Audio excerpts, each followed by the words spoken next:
Welcome to The Last Track, where we help people showcase the last track of their life story in their final wishes. I am your host, Brian Norris, the co-owner of Bateman Funeral Home in Newport, Oregon. Just like a song can bring you back to a day, a time, and a memory, so too can a well-planned service.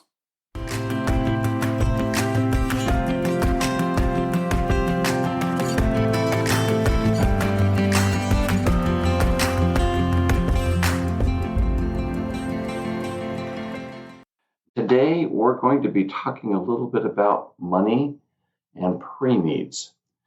So let's talk a little bit about a pre-need or a pre-arrangement and making sure that your money is safe. Now, for our funeral homes, we are a funeral home that guarantees your pre-arrangement, and we put it into a trust. What that means is we don't actually take it and put it into our bank account. We take those funds and we forward it to a third-party trust fund. And then that way, those monies are held and they're safe. And that way, if for some reason we go bankrupt or something, or we cease to exist, the funds are safe.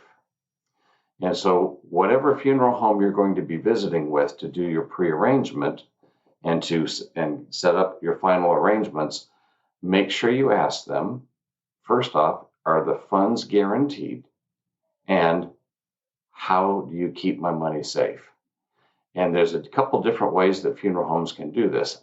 Ours, again, uses a third-party trust, and that has a whole separate administrator. The money goes into the bank, into their accounts, and they keep it safe, and it grows as well, so that way it can keep up with inflation.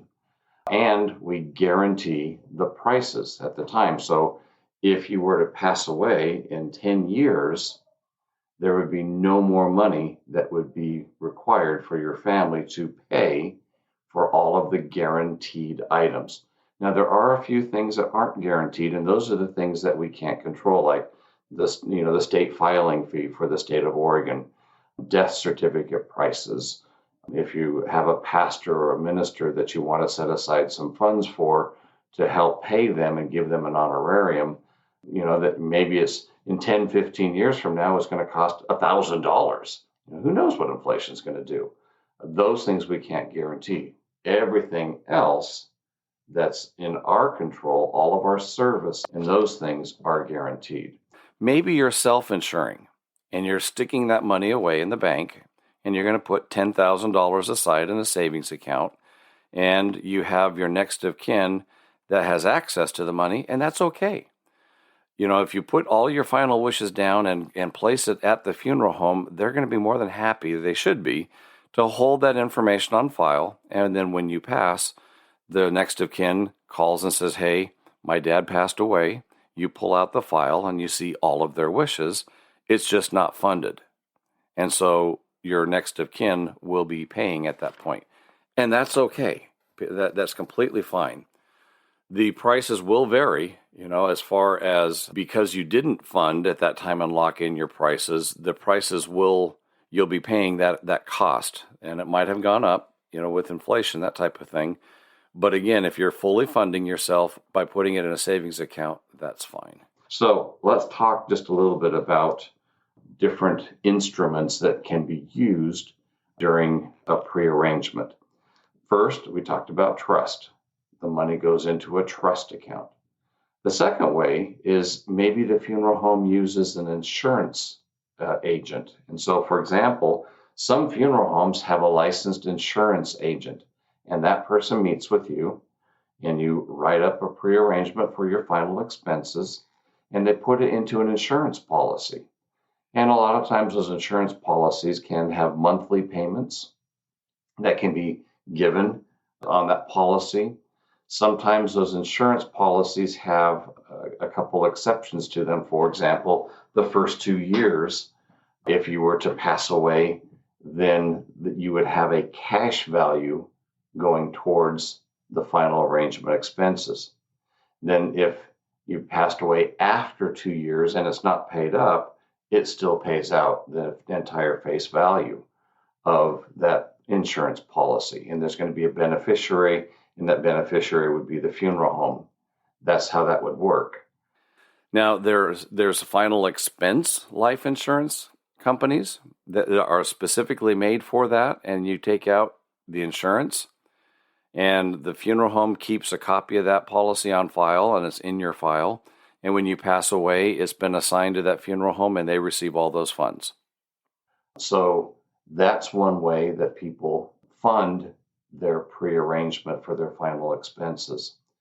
Other couple ways, if you have a reputable broker, let's say you have an Edward Jones account or something, you can always put some money away into that account towards your final expenses and then direct your executor of the will or your executor of your estate to just use those funds to help pay. You can put them in a savings account. You can put them in a CD. You can put them in any of those types of ways to do it. That's not using the funeral home. That's just you find out what the expenses are going to be and you put it into an account.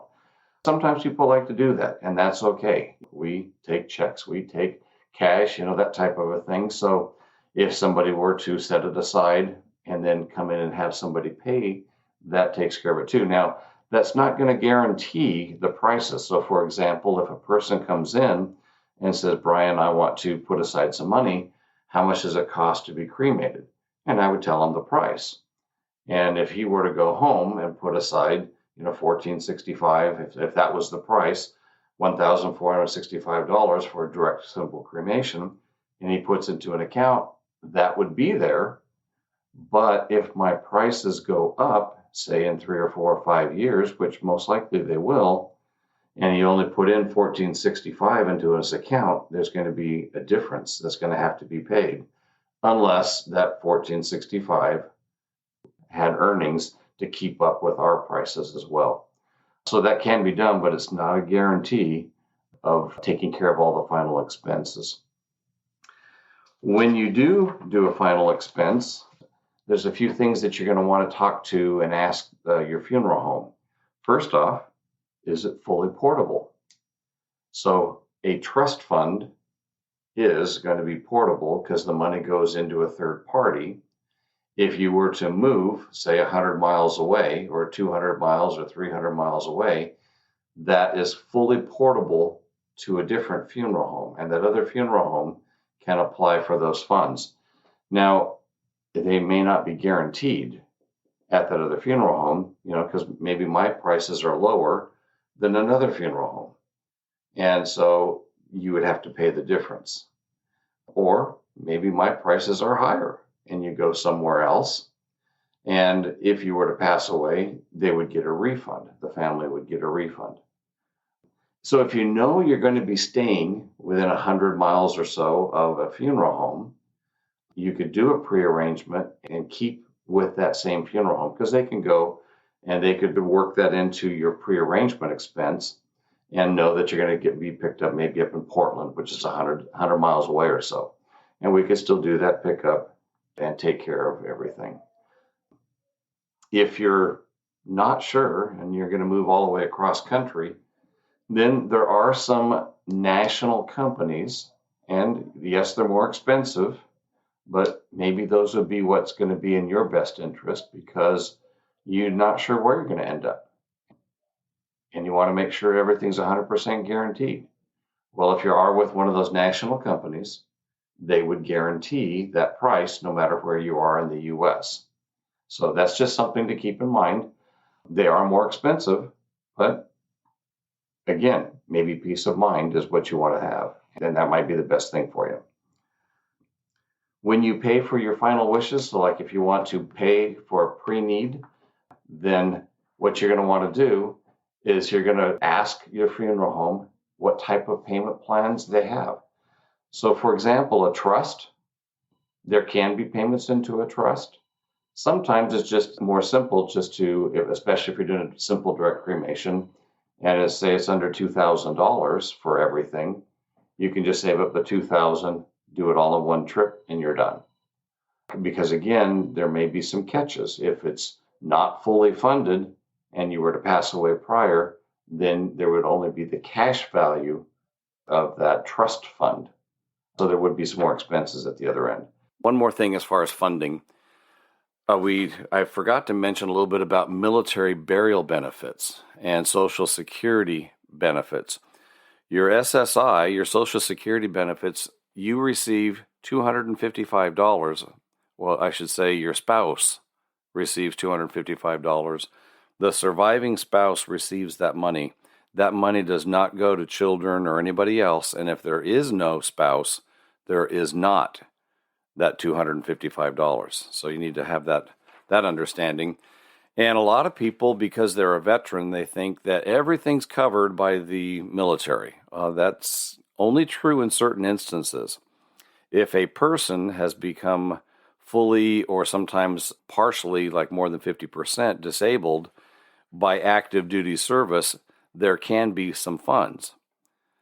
If a person is a veteran and they served, but they did not get injured and have that veteran status, there is burial benefits, but it's not 100% covered.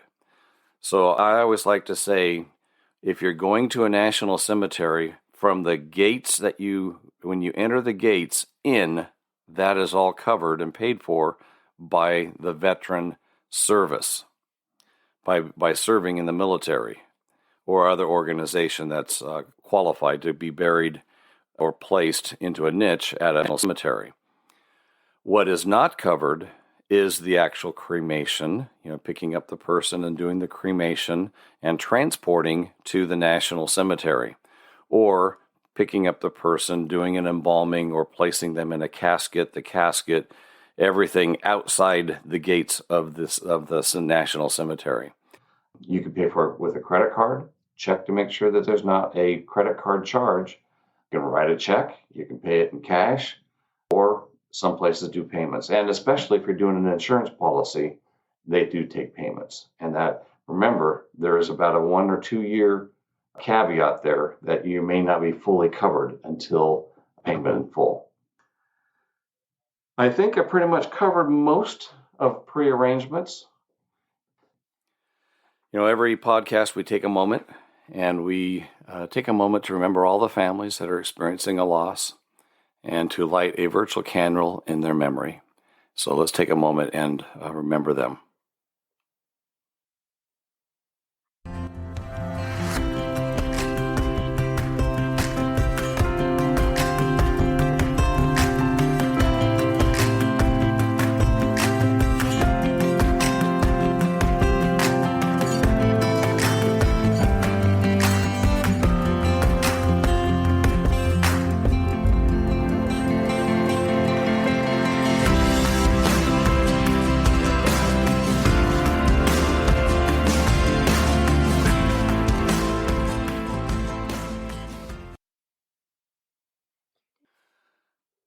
This has been The Last Track.